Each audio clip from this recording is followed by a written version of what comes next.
come on, make that move. But if the man is just too weak and never makes his move, it doesn't matter how well you lure him in.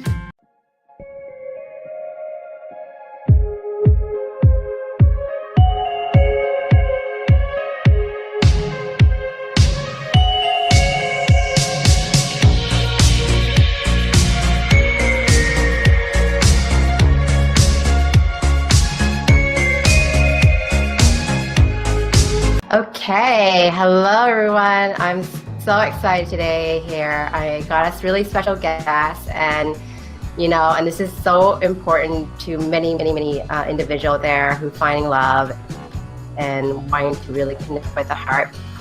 Did you know originally 27 sign in astrology, and these 27 signs hold the key of a man's heart and mind. And most professional astrologers didn't even know about them, but they're so important that we actually are going to talk about it right now. And if you enjoy astrology, then you must learn these deep insights about these signs. And seriously, that Scorpion guy that you were thinking about avoiding, he just might be that perfect sign for you. And that other guy that you were thinking is perfect for you, but he's not really. We might not cover all the 27 signs, but we'll be here forever if we did. I need to get my tan and my summer on, just to let you guys know. We can actually talk about the simple compatibility techniques and to do it all yourself. And as well, we have a couple of resources that you can contact with us. It's a little bit too long if we get too deep about it as well. So just contact individually and ask for any other questions regarding about it. But definitely leave a comment.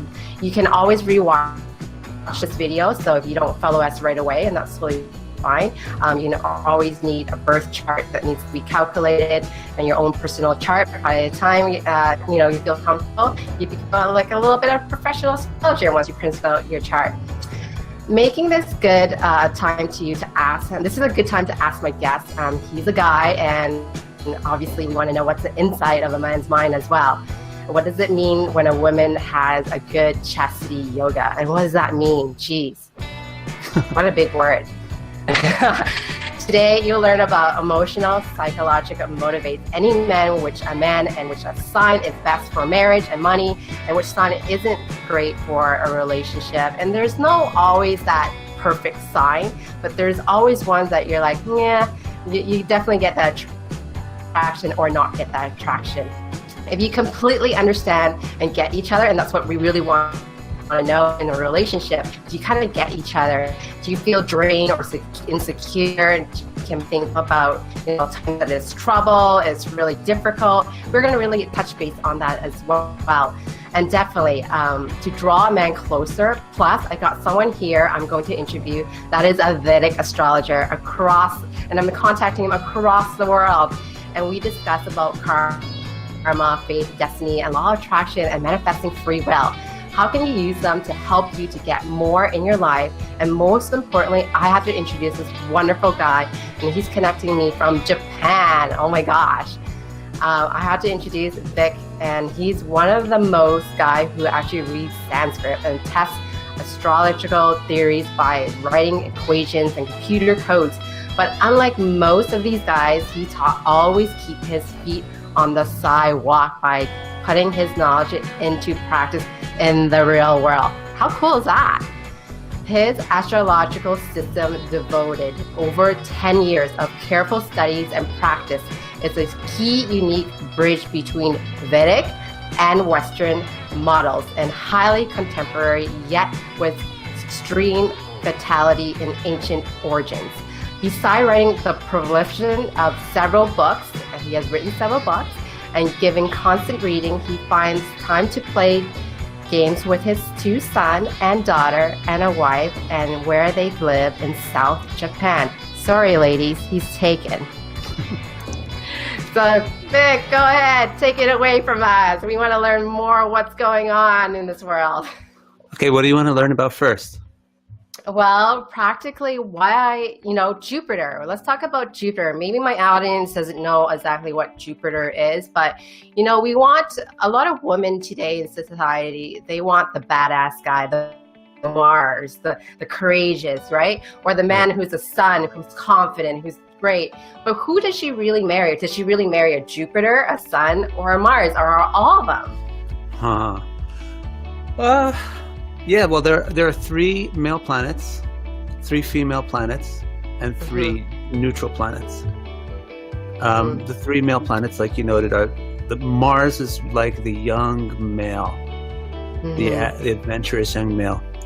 And then you have the Sun is like the older male, the guy who's already got his life together and is very sure about everything. He's not as exciting as the Mars guy, but he's much more reliable. So it's you get a short-term attraction towards a Mars person. Yeah. But even women are not too prone to that type of short-term attraction compared to us. You may think that you are, but if you ever spend a day or two in a man's body, you'd be freaked out. You'd be shocked. So there's probably movies like that, but I don't know if they could portray it. Yeah. Yeah. So anyway, so it's more like the Sun. The Sun tends to be the normal attractor for a woman. But then you have Jupiter. Like you notice, Jupiter is this male who's not overly male, and he's an evolved person who understands many, many different points of view. See, the thing about masculinity and femininity is if they get too opposite from each other, then they can't interact. If you're too opposite from each other, then you can't really interact well. So you need a woman who can understand a man, and you need a man who can understand a woman. So they have to have a little bit of femininity and masculinity in them too. The woman needs to have some masculine traits, and the male needs to have some feminine traits. Feminine traits, according to Vedic culture, are things like intelligence, sensitivity, patience. You know, so that's what Jupiter really has. Jupiter has a lot of patience, sensitivity, generosity. That's another feminine trait. Forgiveness, generosity, givingness. So Jupiter is the man who's got a generous heart, a wise heart, and is more like a role model than a instructor. You know, Mars is a real commander. Men like to give commands. Sun is like a real rule setter. That's another thing that men are good at. But then Jupiter is like not really obsessed with either of those things. Just does his thing, but does it so well that you tend to follow that lead. The male energy is the one that gives the lead, is the lead dancer usually, and then is setting initiating the activity. Man initiates. I noticed in the language you use, you talk about drawing the man in. Yeah. So yeah, that's what you need. That's how the female is aggressive, is to draw a male in, but it's not the same aggression that a man has. The male aggression is to do it. It's to set. You're drawing the male in. You're like luring them to do their first. Come on, make your move. Yeah. Come closer to me. I'm a good target for your move. With his Jupiter, what's more attractive? Is it her Jupiter really stands a guy's, draws that magnetic attraction, like her ability to teach and being learned by him? Or is it more like she's teaching him? What's more of the appropriate balance of the energy when it comes to a relationship? Another thing that you'll learn from learning the basic things of astrology really deeply is there's so many different kinds of men and there's so many different kinds of women. Like, look, we have three kinds of male planets, and then there's 3 kinds of female planets too. The female planets are Venus, Moon, and Rahu. Oh yes. So just like Jupiter is an unusual male, Rahu is an unusual female. Yeah. But it goes to the opposite direction. The Jupiter comes more towards femininity, Rahu goes more towards masculinity and extroversion. They're very extroverted females. They're very, very confident and bold females. That's the Rahu type. And the Venus type is the classic type. The classic young, very attractive, beautiful, right?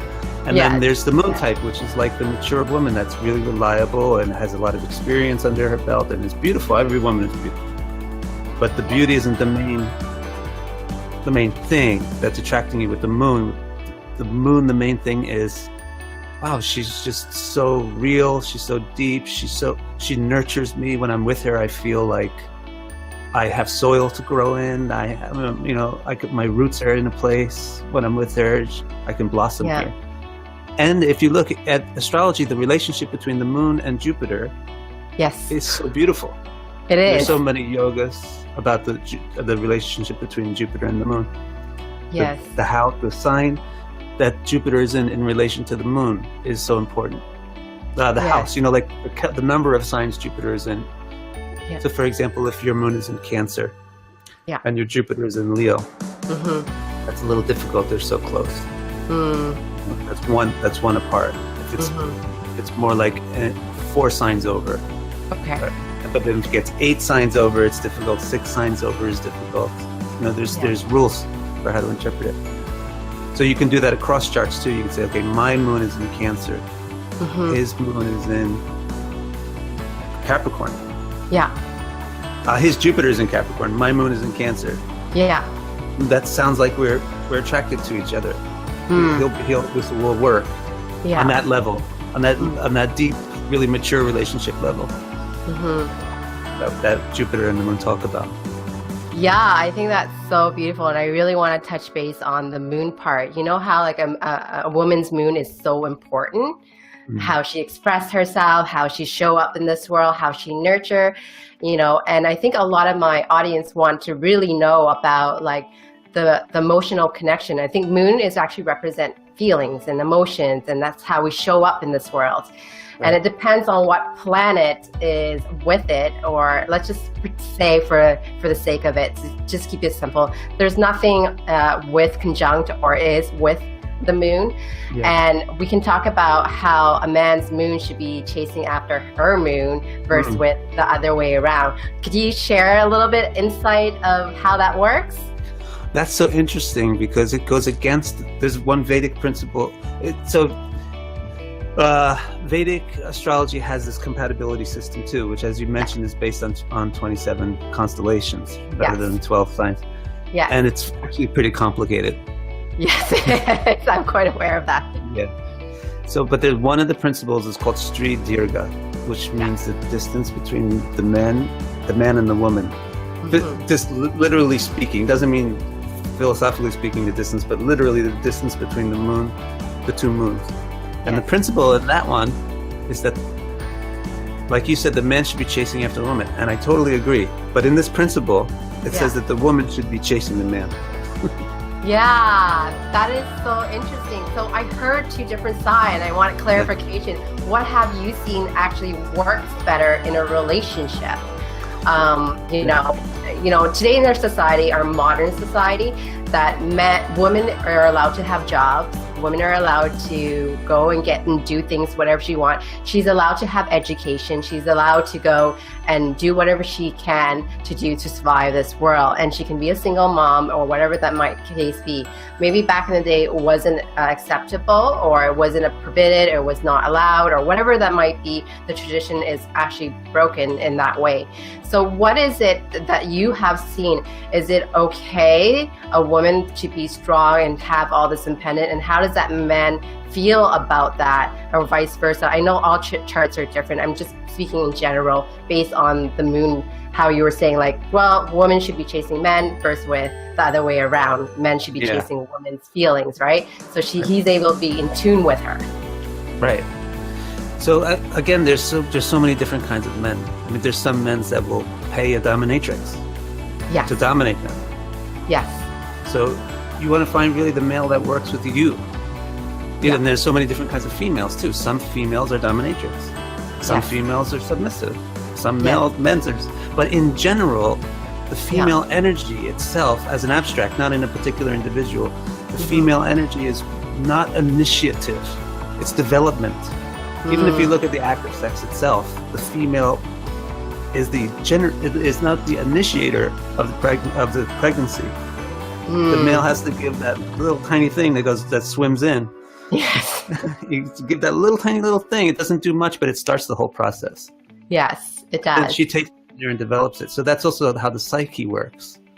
The female psyche is that she's going to nurture things and make them grow and make them much more than they were in the beginning. But her nature isn't to get things started. That's why you don't really find throughout cultures, and it's not. People will also confuse it and say, well, women aren't that smart because they don't make all of the decisions. Yeah. But there's a difference between making a decision and being smart. Mm. Making a decision really isn't being smart. If you're really smart, then it's very hard to make a decision because you're aware of all the possibilities. That is true. Right? Yes. Yeah. So that's why women don't make decisions as well, because they're smarter. Yes. Men make decisions really well because they're simple. That is true. We just say, make it this way, and then let's stick to it. Yes. Yeah. And then we'll enforce it, and we're good at enforcing things too, because we have muscles. We have more muscles than you guys do. Yes. So, and then we're good at enforcing things too. Yes. So that's the thing with the male-female energy. The male energy tends to initiate, and that's why in most of the dances, classical dance, regular dances, the man takes that step, and then the woman takes the step. Yes. So, and that's just the way the courtship rituals go, Yes. You flirt and you bring that guy to say something to you first. If you have to say something to him first, it's like a failure. Yes. It's like humiliating. Unless it's your personality, then it's great. Different things work for different people, but I'm just talking about the abstract feminine energy. Mm-hmm. Like I said, there's also Rahu. Rahu is also a woman. That's the woman that's going to go up to the guy and say, hey, buddy, what's your name? Yeah. And that guy, if she picks the right guy, that guy's going to be like, oh my God, I found the woman of my dreams, finally. Yeah. I've been waiting all this time for a woman that would tell me what to do. Yeah. Because not all men are very masculine. Many men are mostly feminine. It's ironic, but many women are mostly masculine. Yeah.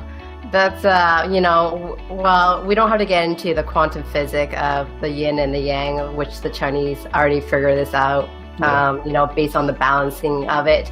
And it was quite interesting that you were really speaking on that. We can speak on the 27th sign, the Nakshatra. I probably pronounce it wrong all the time. We can talk about like Rohini. Like, for example, what is your favorite, 20 out of the 27 sign, what is your favorite one? Oh. For a relationship. For a relationship? Yeah. Like I would personally want to be in a relationship with? Well, not just you don't general? have to be first. Just in general, what do you have seen that looks so amazing? I've seen Rohini is like, the beauty of it, and everybody's like, wow, she's so drop dead gorgeous. But when a guy has it, it's like, oh my God, if you don't give me a compliment, I'm going to go to that next other girl that will. Yeah. Right? So what is yours that you have noticed? My moon is Rohini, so where's my compliment? No, you gave me a good compliment. You a giant intro. Yeah, you gave me a great intro. You see, so I'm still asking for more. I know, you are. Yeah. Well, okay, there's different types of astrology, of nakshatras. There's 6 different types. Yes. One of them is called Mridu. It's very sweet. Those are the ones where it's like, she's just such a woman. It's like, right? She's beautiful and she's everything that a woman is supposed to be, Disney style. I love it. Those are the Mridu ones. Yeah. So Rohini is not amongst the Mridus, but Anuradha is amongst the Mridus. The most Mridu is Mrigashirsha. That's the deer nakshatra. They look like deers. They're beautiful. They have beautiful eyes like a deer. Mm-hmm. They're so gentle and graceful, and they're modest. Mm-hmm. They're so feminine, like times 50. Mm-hmm. And then it goes Mridu, and then there's Anuradha. And there is Chitra, is the smartest of them all. Yeah? I'm Chitra. Okay, Chitra is very smart. I'm talking to Moon Chitra here. So that's nice, Rohini and Chitra. It's a good combo. Rohini is not with Mridus. Rohini is a different type. So that's a certain kind of attraction will be towards the Mridu, sweet. Then and sweet and smart. That's also an interesting thing that we forget, coming from a Western background. We don't think sweet and beautiful goes with smart. We like dumb blondes. But the Indian concept is not dumb blondes. It's attractive women are very, very intelligent in Vedic culture. Then another kind of beautiful nakshatra or attractive nakshatra is called Dhruva. It's very enduring. Mm-hmm. And these are the ones that are good for long-term relationships. Mm-hmm. When they have a long-term relationship. So example of Dhruva is Rohini. And all the Uttaras, any Uttara nakshatra is Dhruva. And then another type of Dhruva is, we should answer this question. Yes. Yeah. Another kind of nakshatra is, the other one that would be attractive or related to this topic is called Chala. Chala means fickle, mobile, movable. These are the great Don Juans. The great, I don't know who's a good Don Juan on the female side, but the real love makers, the really guys that know how to do their thing. Boy, do they know how to move, you know? Yeah. These kind of nakshatras are in there. Examples of Chala nakshatras are like Dhanishta, Shatabishak, Shravana. There's one or two others. So look for that, actually. Think about what kind of relationship you're interested in. And then look for the man that has a moon or a if you're an astrologer, then you could look more deeply than the moon and say, well, I really want to know their most prominent planet. What nakshatra is their most prominent planet in, or what nakshatra is rising for them. Those are also important. Yeah, they're rising. You want a Chala type nakshatra if you just want to meet a guy for a night and have a nice date. Yeah. You know, or if you want a real sweetheart guy, then you want to find a guy with a Mridu nakshatra. And if you want a real long-term relationship, then find a guy with a lot of Dhruva nakshatra. Enjoyment. So do you want to answer this question here? Sure. How do you interpret homosexual relations? Have you had any real chart examples to study? Same way. Like, in other words, how do you interpret the compatibility between them? Basically, it's the same. People are people. But then there's not and in homosexual relationships anyway, the male-female energy still works, even though the two partners are both the same. It just still works in male-female. One takes a more typically masculine role, and one takes a more typically feminine role. In almost all cases. It's really hard to find a relationship with two people where both of them are exactly balanced in the male-female dynamic. Yeah, I found that the exactly same. There's, in a relationship, transsexual or whatever that might be, I find that one of them is more masculine, showing more masculine sign. The other one wants to be more in the feminine, who wants to be more cherished. One of them wants to be a leader, the other wants to be cherished or a follower or co-pilot, right? One of them wants to be a driver, the other wants to be a co-pilot or passenger seat. So I find that a lot as well. I definitely want to talk about chastity yoga here. Yeah, okay, let's do that. So one thing is, when you mentioned the term chastity yoga, I had no idea really what you're talking about. So that's a good sign. Okay, really? Right? Because it means that probably it's not this very pervasive thing. One thing about astrology is because it's not really well regulated. There's not.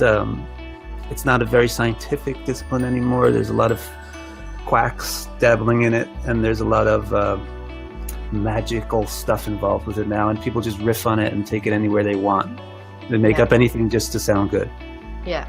So a lot of that happens in India also. India is actually expert at producing these magicians and guys who can really dazzle you and then make you their disciple and then take all your money.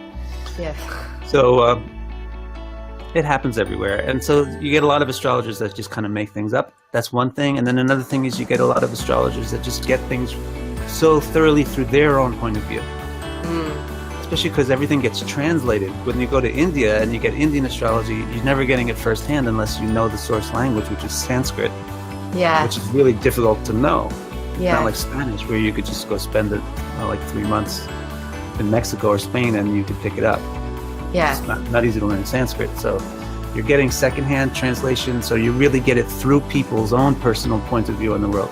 So you'll hear something like a chastity yoga. Women should be chaste. Well, of course women, but guess what, guys? Women are chaste by nature. It's you guys who need to be chaste. It's you guys who need to think about your chastity yoga. The male needs to be more careful about that Aries energy, just run around and run free and have freedom all the time. Right? It's the male sign. True. That Aries is a male sign, not a female sign. It's true. It's totally true. And, what I have learned through chastity is about her worthiness. not chasing the guy, not end up being in a relationship that is not fulfilling, or not so much fulfilling, but is not serving a purpose. He's no longer investing in her, or he ghosted her, or he kind of became the Peter Pan, right? He's the broken man. He's the, he might be the sun with the Rahu. Maybe that might be it. He's just doesn't have the identity of a man to show up in this world and take that leadership.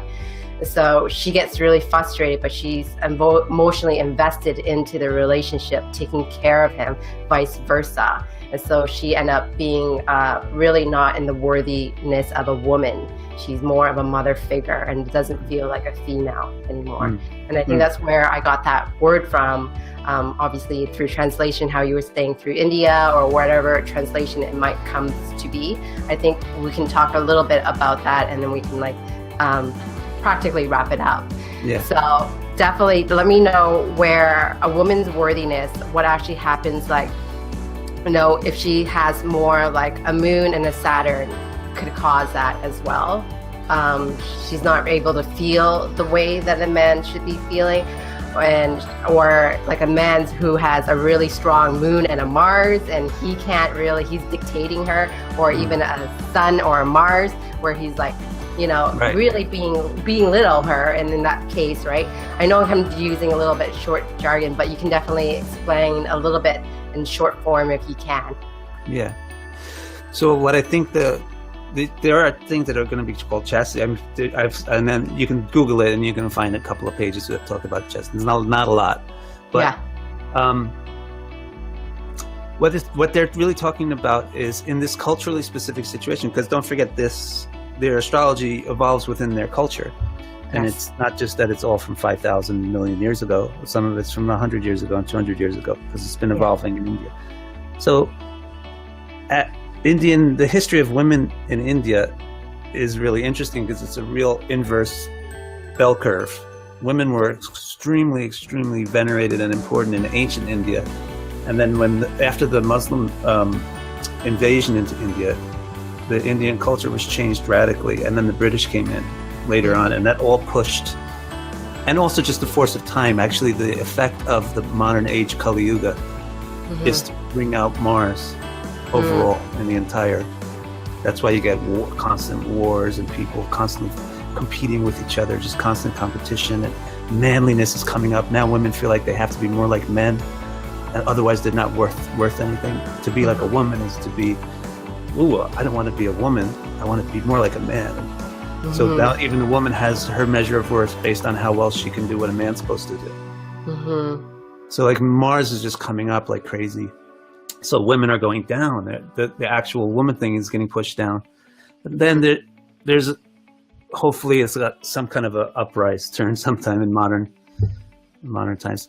But anyway, in this chastity yoga, the thing is like the woman is not supposed to be wild. Right? Woman, she's supposed to be tame. She's supposed to be domesticated. So that's what those yogas are about. You don't want to. If you tell people in India that there's a Rahu woman, they'll run away from that woman. We don't want a Rahu woman. Fine, if she's a goddess, we could just worship her, but we don't want to marry her. Yeah. But in the West, if you go to New York City and you say, "Here's a Rahu woman," people will line up. Beyonce. Beyonce is a nice, interesting trait. She's not really too. She's not over the top, but she has really good taste. Yeah, she does. Yeah, Rahu women, if they're purely Rahu women, they become overly extroverted, overly demonstrative. Beyonce. Can you give an example? No, I can't. But I can't think of somebody specific. But you see them a lot. Just like, why do you have to wear high heels every single day? Like you're just going to shopping, You're just going shopping. So don't worry, you don't have to like totally put on makeup all the time and stuff like that. You're not comfortable just being natural. Venus is a very natural beauty, but Rahu is an art, amplifying the beauty, over-amplifying the beauty. You can see this definitely with women who has like maybe like Rahu Venus, and she does a lot of plastic surgeries. She's into the full-on glam, like overdoing it. Yes. So she's not, Venus, how it's natural, but like when it's Rahu and Venus together, it's bigger than what it's need to be. Right. I do have a question if you want to answer that. Sure. It says, are D7 chart reliable to explain the ones that marriage and relationships? Well, this is a really good question because I just noticed that he said D7 and not D9. Yeah, D7. Yeah. Yeah. So yeah, actually D7 charts are really good for understanding how your heart works, how your love, heart, romance, the key parts of relationships is actually D7. But most people jump to D9 instead, the Navamsha. Yes. And the Navamsha is all about your morality. Yes, yes. And so that's why it's important for marriage, because marriage is a sacrament, right? Even in Christianity or anything, marriage is like the main sacrament. People only really go to church to get married or die. Yes, so that is true.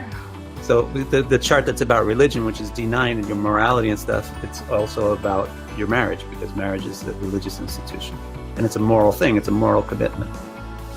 So for marriage, like, how is this long-term relationship going to look out? Then the D9, the Navamsha, has something to do with that. But the D7 is much more relevant to understanding how a person loves.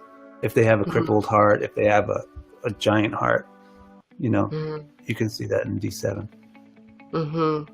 Yeah, because, people always look for the D9 right away. They're like, oh, this is just the marriage part and this is for the relationship. And I'm like, no, it should be the other way around, really. Like, this is your ability to be in a relationship and the ability to be in a marriage. Like, it's a constitution, right? How you were saying, it's like, this is what we are embedded to, and these are the rules. Are you able to follow the rules and guidelines? Yeah. Right? I do want to quickly talk about Saturn, if that's okay, and then we'll just finish it off. So, how important to have a nice, strong Saturn, or, what I call a sleepy Saturn versus with a really strong Saturn, whereas awakened and he's superior, he's in his home sign, he's on his own. How does that actually could hurt or doesn't hurt or supports in a relationship? Okay, Saturn is one of my favorite planets. Yay. Right? Because you have a strong Saturn? I have a strong Saturn. Yeah, can you tell? You can tell by like my tone of voice, the way I think, even the look on my face. I got big eyebrows. Those are Saturn traits. So Saturn is also very overlooked in terms of sexiness and romance. It is. Yeah. If Saturn is the kinky planet. I that is so true. Yeah. Kinky, dirty. That's a real cool thing. I mean, there's a whole class of people that like their lovemaking to be like that. Dirty and kinky and not all pretty and clean and careful and all that junk.